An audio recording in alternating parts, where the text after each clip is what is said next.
My own is white, The your own color is black. contrast is too much Too much, and no one is ready to bend. to bend for the On other. this one though, we have to go and look for somebody to help us to use another eyes to look at it. To look at it. It shouldn't be somebody that you speak to and the person will now stir up your spirit and you want to Oh my fight God, them. God bless you Or for you this want to point. beat up, you feel like going home and beating up your spouse. Beating. So I think that's the place of discerning and the place of the Holy Spirit. So even when you are talking to somebody, it does not mean that you are taking out the place of God completely from the situation. You just need help. Because this happening in marriage is different from what is happening when you are not married. I'm telling you. When you are not married, you can Book argue that why knowledge should is I wake different. up and cook for anybody? Or why should I do this? When you get there, you Wait now now. know. When I speak to something about issues, I get more angry. I get more frustrated. That is not the person you need to go and be speaking to when you are having.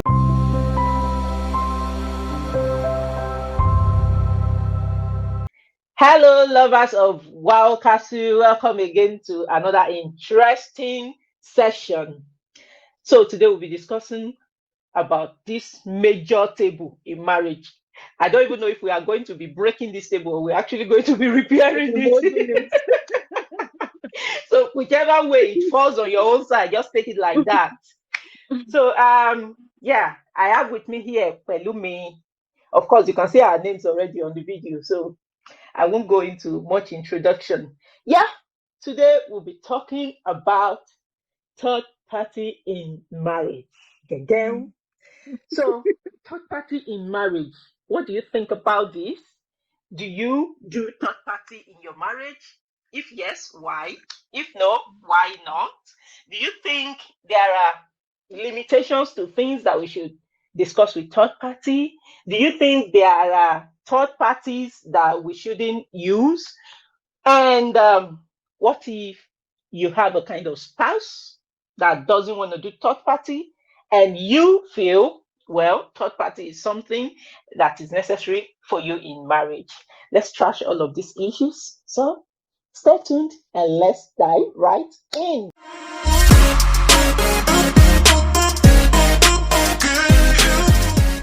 We are going to start with you, Pelumi.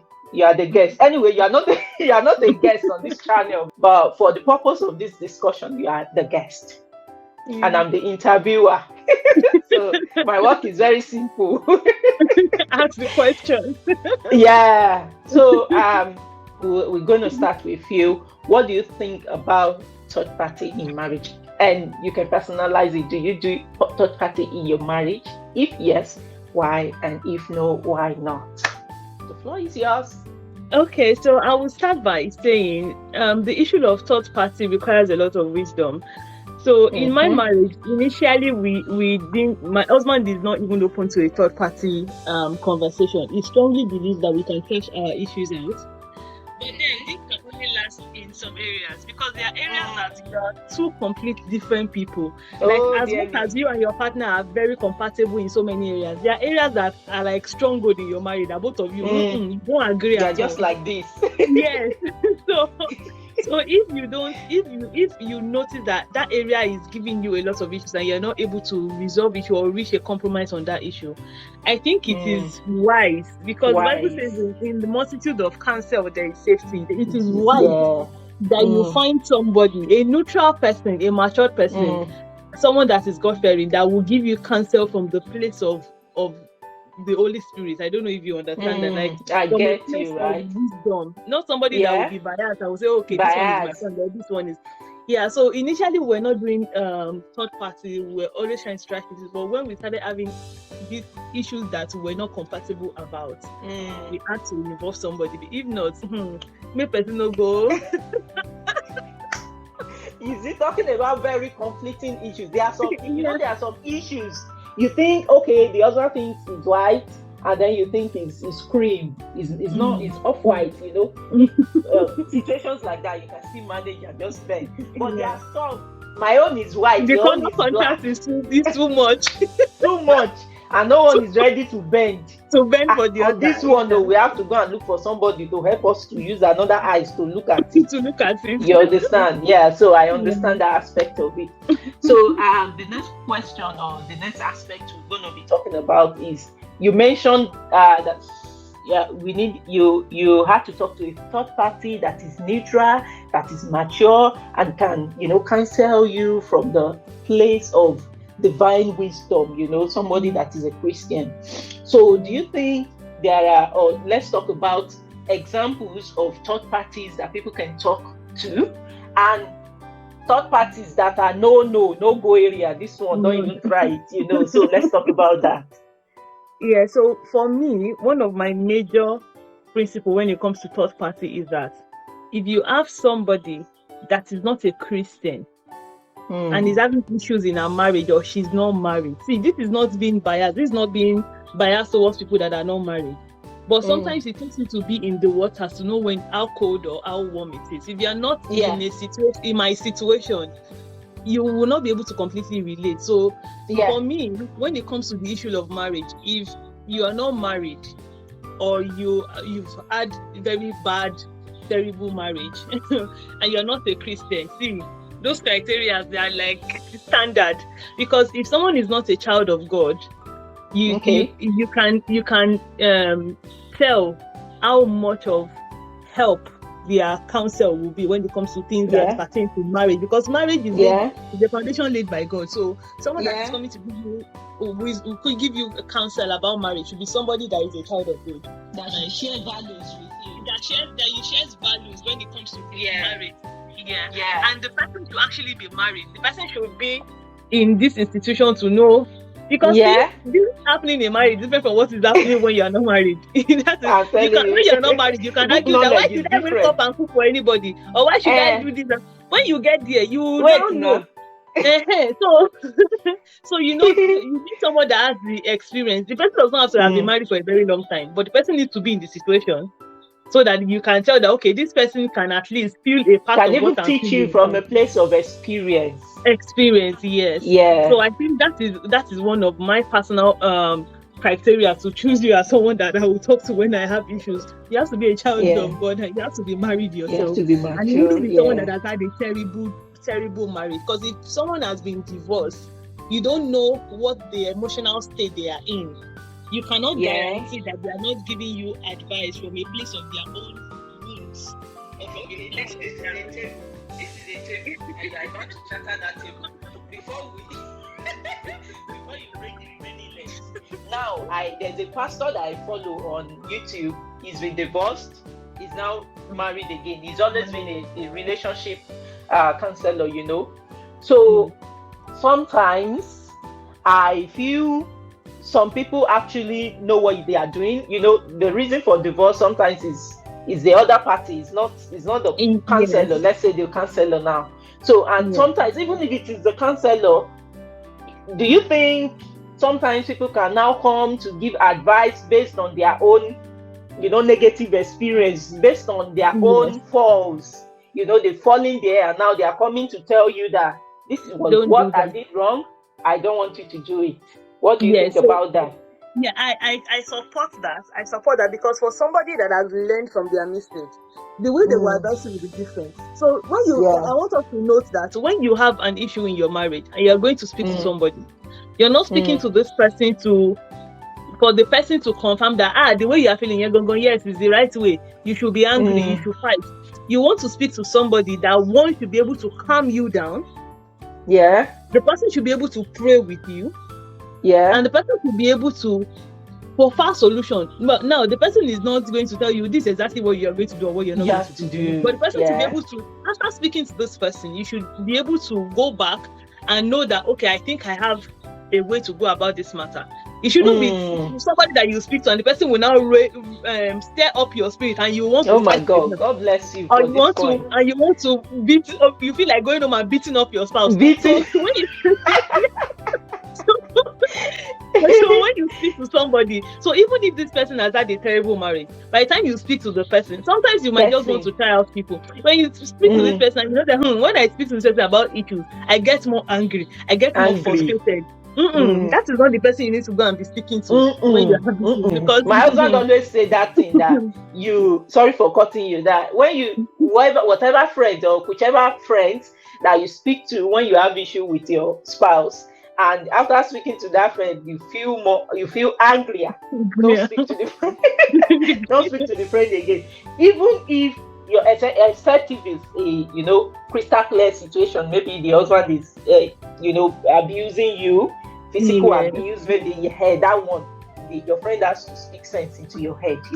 But if you've had this misunderstanding with your spouse and you've spoken to a friend, even if your spouse has the larger share of the blame, your friend should be able to calm you, because Yeah. last you still have to resolve the matter amicably. So you shouldn't. I understand that point, and that's a very good point. So we still have people that the bosses that are into this relationship counseling stuff, and they are actually giving value. You know if somebody is giving value. Yeah. Some people are just talking from the place of trauma.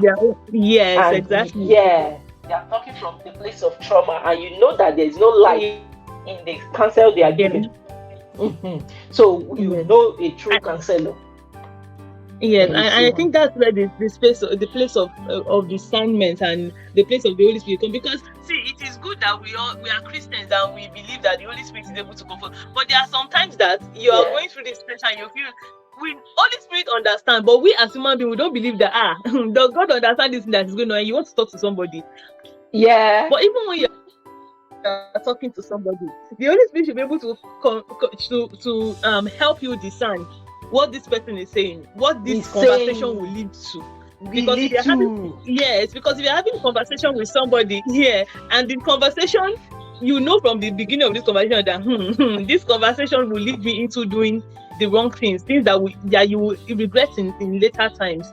I think that's the place of discerning and the place of the Holy Spirit. So even when you are talking to somebody, it does not mean that you are taking out the place of God completely from the situation. You just need help. Because as human beings, we are just that kind of people. We want somebody that we can, a physical person that we can talk to and we can lean on and that can relate to our situation.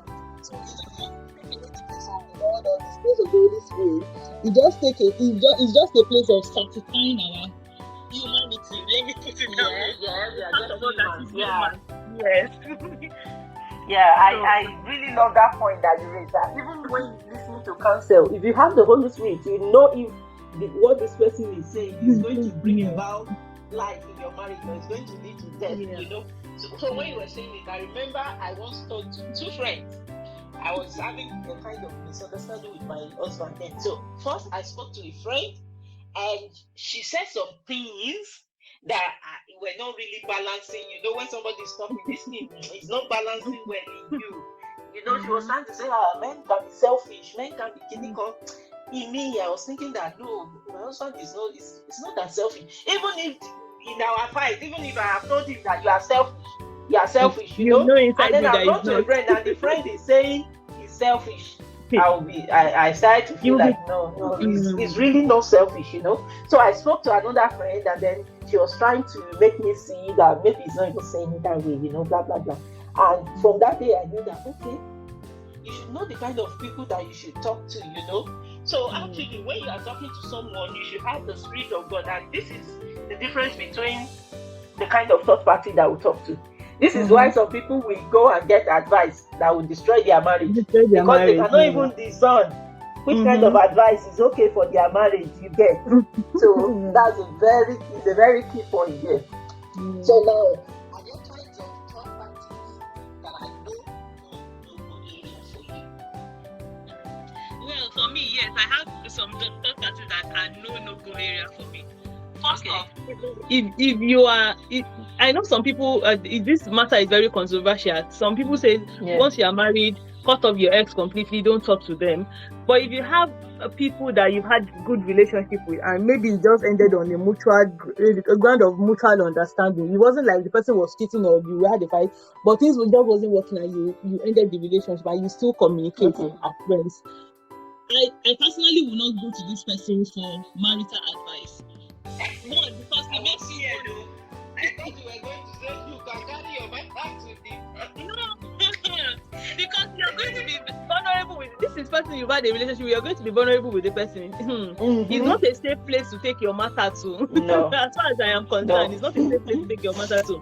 No. If you have somebody that you sense jealousy, because yes, you might think everybody around you are your friends. But if you have somebody that you know that this person, she's been shady He with gets you, as it is. and you have issues in your marriage, you don't go and tell this person, No. my husband No. has done. No, I No. think yes. And also there are times that we need to be careful with the cycle of people that because there are times you have maybe That you your allow. husband's friend that Okay. is now a family friend. Yeah. And that's your husband's friend. Maybe you might be a good person generally, but you might have some conflicting ideas that you don't agree with his own ideas in this issue, and you have issues in your marriage. I think it just takes wisdom, because over time you will know the kind of people that surrounds you, and you should be able to identify those people that are your safe place and those that are good. not. Yeah, so there are people that someone like me. I put people. I'm not completely boxed out people, but I put people in boxes. There are people that we vibe with when it comes talking about money, talking about spending money, investing money. We are very good. There are people that when it comes about career progression, we are very, very good. Anything that has to do with my career, they are the ones that I talk to. They are still my friends. But if I have issues in my mind, I will not go to them, because we are not on the same level when it comes to things like that. So I think that as individuals, you should be able to identify the people that are around you. Know what they are good for. Yeah, know the values that you share with people. Or it does not have to be everything. It does not. You don't have to share the same value with everything. And because you and someone does not agree on the issue of marriage, does not mean you should not be friends. You can be friends with this person. Person might be your helper when it comes to making financial decisions, or making making career decisions. But when it comes to marriage, know the people that these ones we don't go near them when it comes to advice for marriage. This is. Thank you so much for this point. I like this point, especially. The other day in WOW, we were talking about friendship, and we're talking about out the inner circle, outer circle, acquaintances. We're talking about all of that, and we're saying even in the inner circle, there are still inner people that those kind of friends that you can go and rant to. Sometimes even talking to friends is not you looking for solutions, but just someone to call your mind to. Do you know that there are times that you have misunderstanding in your marriage, and that thing wouldn't have escalated that much if only you have ranted to somebody. See, you just wanted to vent. You just want to talk and just vent and just get the anger out, because there are times that you are very angry, and because you are trying to be careful the things you say to your partner, you don't want to, especially men, you don't want to bash their ego and all that. Exactly. But there are things in your mind that you feel like saying to him, but you know that you say this. You will when you're about to go around, you might not even find someone to talk. You might just, like me, I do this a lot when I'm very angry, and I know that these things, if I say it, then he will just scatter everything. On days that sometimes I will just leave the house, walk around, walk far away, as I'm going, I'm saying those things in my head and I'm venting them out. By the time I'm finished expressing myself and letting out that anger, I go back and I'm calm and I'm able to reason better. Because when you are angry, anger has a way of manipulating your head. That's when you will think that have I not married the wrong person? Yeah, exactly. It's not because it magnifies the issue. Yeah, it's anger. But if you have someone that not necessarily, there are people that are very good listeners. They will not. They don't even have the advice to give you. They don't even have the advice to give you. They just want to listen. I don't joke with friends like that. So just talk. And these people, you can just if you have that kind of person in your corner, is a very good. Don't see. There are times we underestimate this kind of people. Even if I tell that she does not have advice, but there are times you actually don't need advice. You just need somebody to rant to. Someone that will not be judgmental will not now come back tomorrow and say, Sebi, you said that your husband, you don't like him. What are you still doing? You see this point that you raised there? We were talking about it. Oh, there are two things I want to say now. First, you see this point that you raised. We were talking about this thing on the group the other day, that sometimes the reason why people don't want to talk to friends when they have issues is because after they have settled those issues, those friends will not forget. You understand? And what happens is, today I've come to tell you how my husband, maybe he embarrassed me in public, and you are like, that man, he doesn't love you. A man that loves you will not treat you that way, We are and tomorrow about it, and then tomorrow you make a love video. I'm doing videos. My husband is like everything. And the friend will just come like Nimu. So I think some friends are not mature.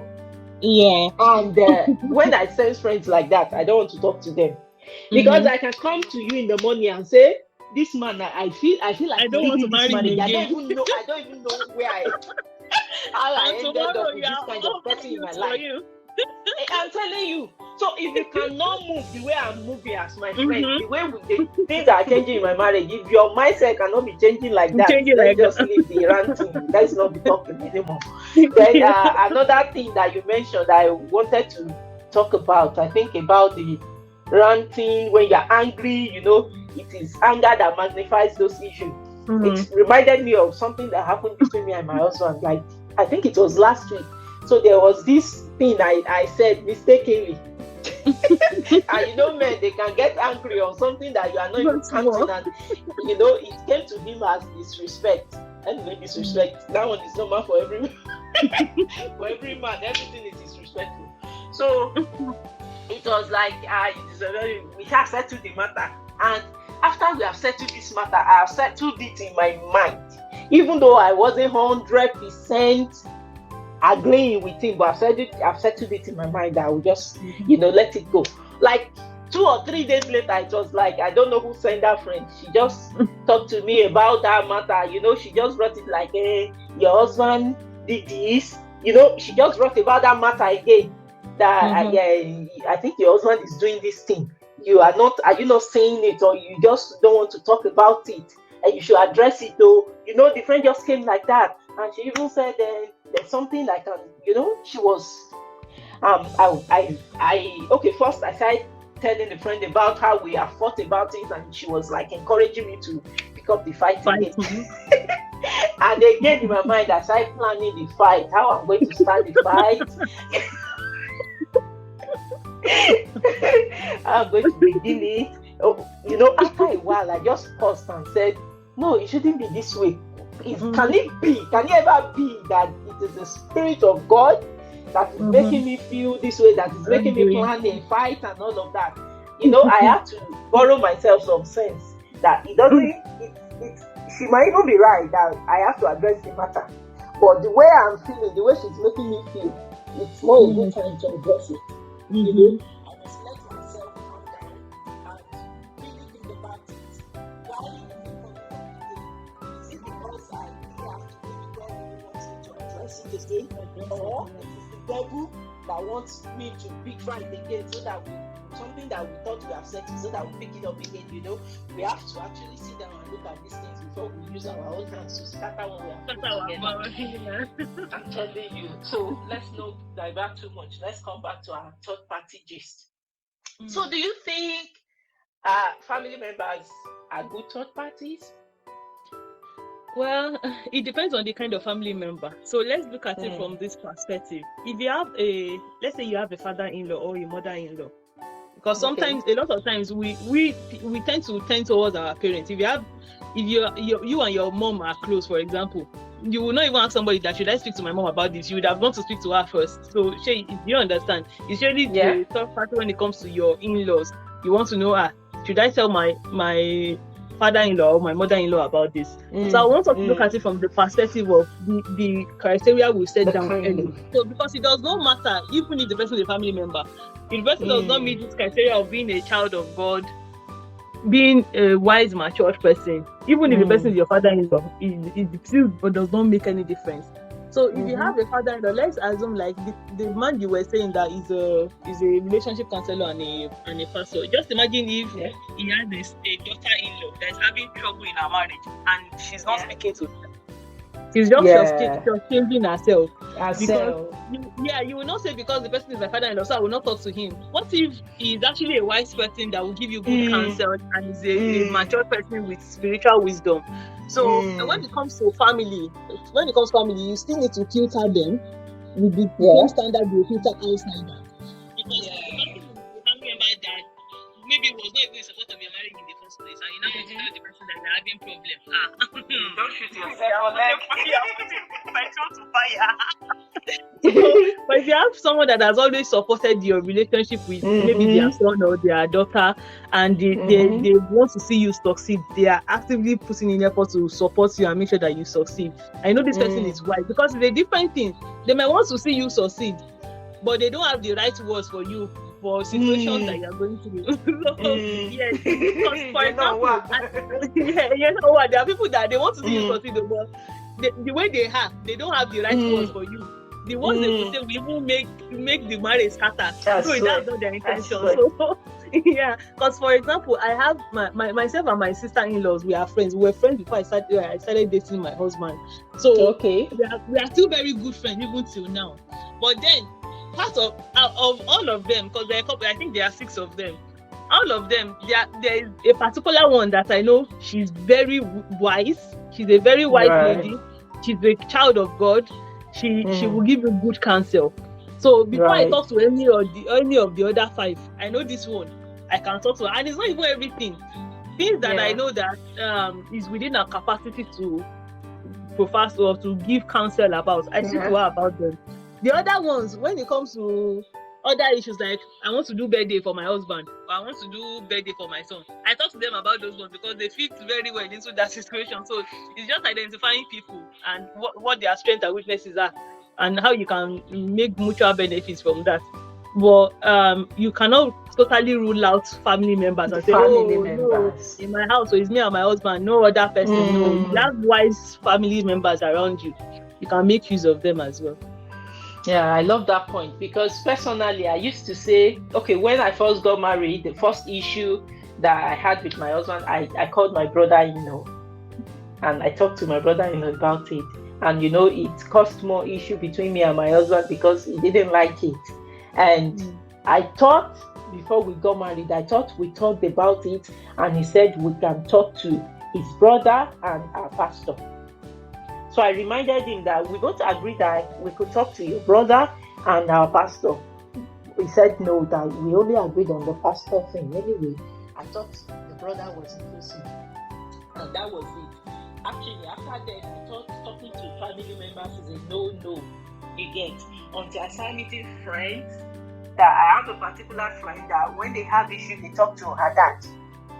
And when she gives me about how it went with the dad, I know that it's a right decision to actually talk to the dad, because he's a pastor, he handles many other people's marriages. So what's the big deal? So there are 2 major aspects we are left with to discuss in this third party matter, but I don't want this video to be too long. The way I'm saying it is going to enter 1 hour.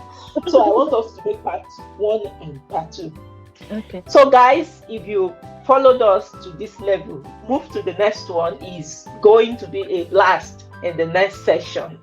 Thank you for watching and stay tuned. See you.